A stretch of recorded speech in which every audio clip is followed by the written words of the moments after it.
it was Pius XII in 1955 who reclaimed the 1st of May for heaven. It was and still is an important day, not only in the communist culture but also in the culture of France, influenced partly, no doubt, by that streak. But it is the most beautiful day with regard to the beginning of the month of May and the spring which starts to burgeon in this part of the world. And it is right that our Blessed Lady, and on this day her Holy Spouse, be honoured. But specifically today it's St. Joseph the Worker, precisely as a reaction against the perhaps exaggerated glorification of work which happens on this day in the communist sphere. It needs to be understood, therefore, correctly, work and its place in life. We have just had that passage where the commissioning of man happens in the garden.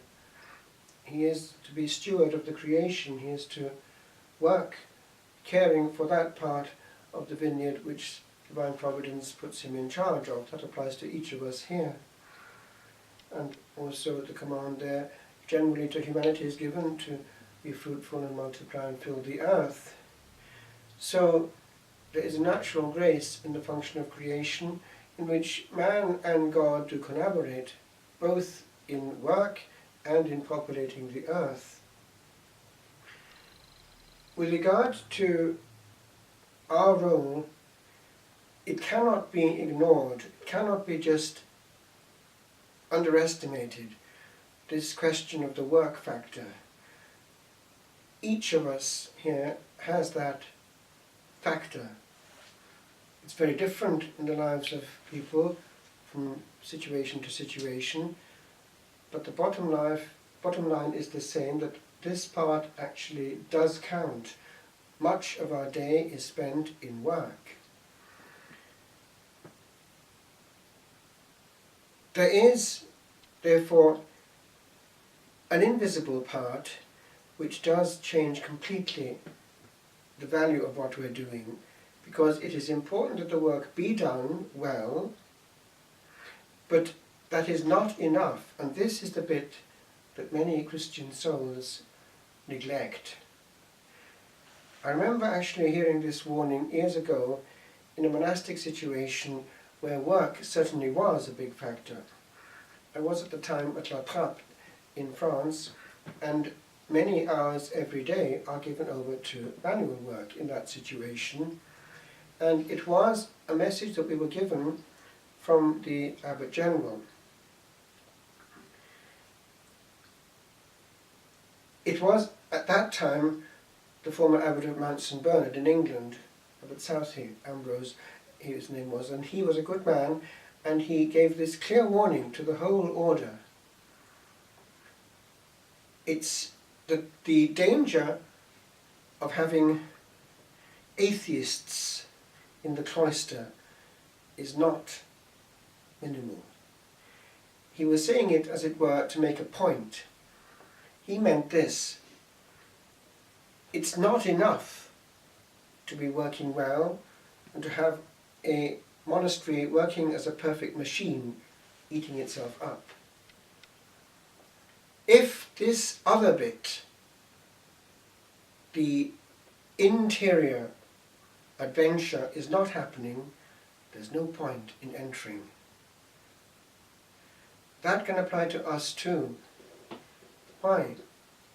If we look at our day, we will go through it, and that segment given to work will be given to work. But the question mark is the other, because coming to the point of death, we will look back, and 1 minute after we will see back, and then we will see actually what did count. Yes, it counted that we did well our work, but this other bit will then make a massive, massive difference. Were we in engaged mode? Were we making of our work an expression of union with Him? Were we offering it up, as Our Lady wanted at Fatima, so as to save souls from hell?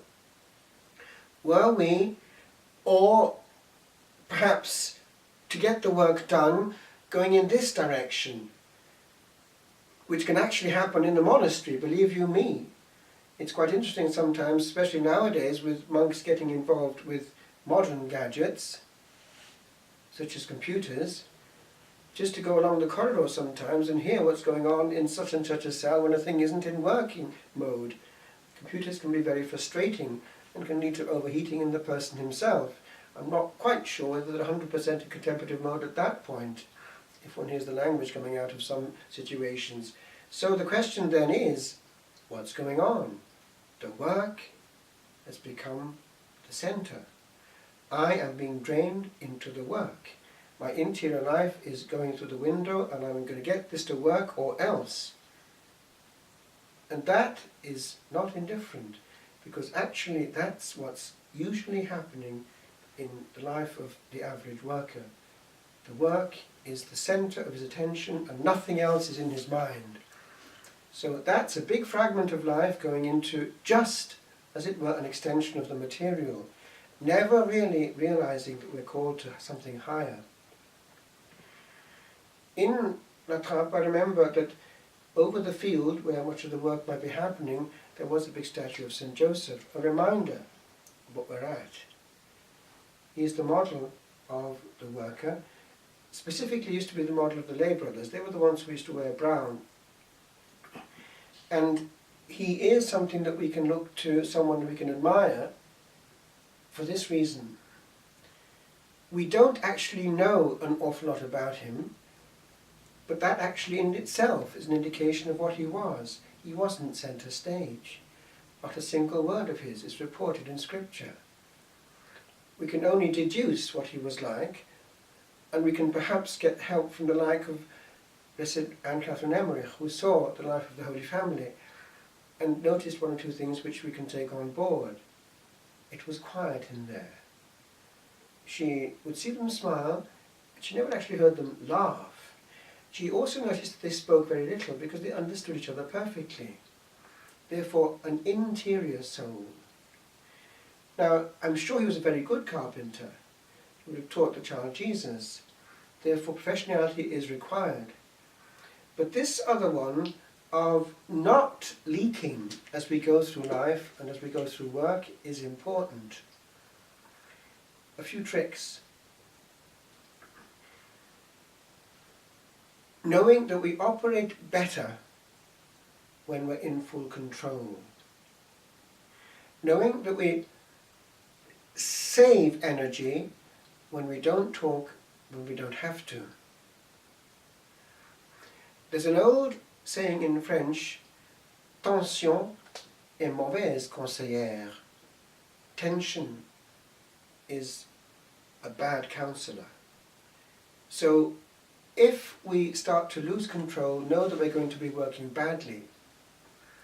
The mode, I'm sure, that St. Joseph had was always to be constant and always calm. One does things better when one is calm. Also, there is one fault of the good which can menace our working life and our interior life. It's called perfectionism. There are some people who, to get something 100%, spend a disproportionate amount of time. That's the problem, a disproportionate amount of time at the last bit. It can happen, for instance, in somebody in a work involving computers, involving, for instance, setting up something which involves pagination or filming, editing. One can be found in a situation where very large proportions of time are going into the last details. If you don't believe me, look at yourself sometimes. I'm sure you'll find that still happening also if you're not careful in your life, because it's something that threatens us all. And I remember years ago coming across a one-liner of K.Chesterton which helped me to understand that as a threat. He put it this way: if something is worth doing, it's worth doing badly. And what he meant by that was, it's worth getting done. And getting done is an important issue sometimes. Getting something finished. And that also is threatened by taking on too many things which interrupt the flow. Years ago, Pope Pius X commissioned the reform of Gregorian chant, the chant of the Church, and handed it over to the Benedictines of France, to Solesmes. Essentially, it was two houses that worked on it, Solesmes and the daughter house Saint-Mandry. And Solesmes had this principle: nothing was going to be published until it was 100%, and they meant business. That was their style. Of course, it's respectable, and that's why they were commissioned in the first place. The only thing was that that meant that in practice nothing was getting published. So Saint-Mandry was under the authority of Don Joseph Potier, at least as regards this work, and he had another principle: do it, publish it. And that's actually what happened. And there was a holy bust-up between the mother and the daughter house on that one. I remember the comment that came out of this book on that scene in French: interesting to note how much bile flows in the veins of the pious. But the point was, Don Joseph was realistic. He got something which wasn't perfect published.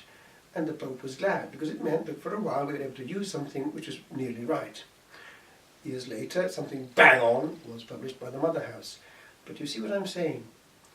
It's important sometimes to know actually that we can't always get things 100% right, professionally correct, but we can do it in such a way that we limit the damage of our state. It happens also in the spiritual life. Perfectionism can be a spiritual disease, close to scruples, close to a form of OCD. We need to be able to navigate through life without leaking useful energy all over the place. So a tip: in your working day, remember what you're doing it for. Not just for the material perfection of working as a cog in a great machine, but as a soul engaging with Jesus Christ and using this part of the day to save souls, to honour Him, without losing communion of soul with Him. And that's the bit I leave you with. It's a different day, but it's a trick that matters. The intention that one forms at the beginning of the work of the day, and then the union with Jesus received in Holy Communion if possible, which never goes away. It's just an extension of the same. I expressed my love for Jesus doing this as I would before the Blessed Sacrament. As St. Vincent de Paul put it,